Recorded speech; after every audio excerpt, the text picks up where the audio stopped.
चलिए unique success में आज हम लोग बहुत ही इम्पोर्टेंट जो आपका टॉपिक है उससे बात करेंगे और शायद जो बच्चे नए हैं या जो इतनी गहराई में नहीं पहुंच पाए वो इस पॉइंट को आज सुनेंगे और उन्हें अच्छा लगेगा कि मैं ये कहाँ से लाया हूँ, जो मैंने कहाँ से पढ़ा है। ज़्यादा गहराई की बातें नहीं है, लेकिन अगर आपने लक्ष्मीकांत या किसी भी किताब को बहुत ज़्यादा गहराई से पढ़ा है तो जिस मसले पर मैं आपसे डिस्कस करने वाला हूँ वो आपको अच्छा लगेगा और मज़ा भी आएगा।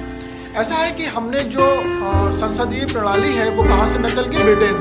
ब्रिटेन से हमने बहुत सी चीज़ें नकल की हैं संसद के मामले में। ऐसा माना जाता है कि जो संसदीय प्रणाली का जन्म है वो ब्रिटेन में हुआ और ब्रिटेन से ही शुरुआत हुई जो ये आपकी संसद है, पार्लियामेंट है, इन चीज़ों की।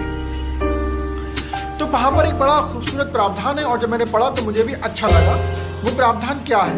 वो ये है कि जो भी आपका लोकसभा स्पीकर है, लोकसभा अध्यक्ष है, जब वो चुना जाता है, जैसे हमारे यहाँ भी लोकसभा स्पीकर हैं, ये लोकसभा अध्यक्ष भी कहते हैं, वो चुने जाते हैं, तो ये सारी पार्टियों की बात सुनते हैं और इनमें कहीं ना कहीं ये डायरेक्ट और इनडायरेक्टली ये ब्लेम लगते हैं कि हमारी बात नहीं सुन रहे, अपनी पार्टी की ज़्यादा सुन रहे हैं, उनको मौके दे रहे हैं। शुरू से ये चलता आया, लेकिन ब्रिटेन जहाँ से हमने ये प्रणाली को नकल किया और शायद हम उसके उस तरीके को नकल करना भूल गए या जानबूझ के नहीं लिया जो इतना शानदार था। वो क्या था?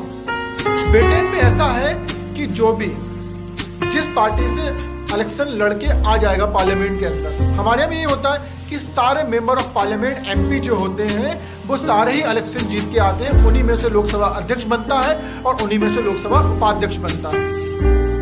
अब होता क्या है कि वही उसी पार्टी का रहेगा और वो उस कुर्सी में बैठेगा और वो सारी पार्टी को सुनेगा। अगर किसी पार्टी की पूरी बात नहीं सुन पाता है किसी भी कारणवश या मजबूरी में, तो दूसरी पार्टियां उससे ब्लेम लगाती हैं कि तो उस पार्टी की और हमारी बात नहीं सुन रहे। ऐसा होता है और आजकल हम लोग खूब न्यूज़ चैनल में या न्यूज़ में देखते हैं। लेकिन ब्रिटेन में ऐसा नहीं है।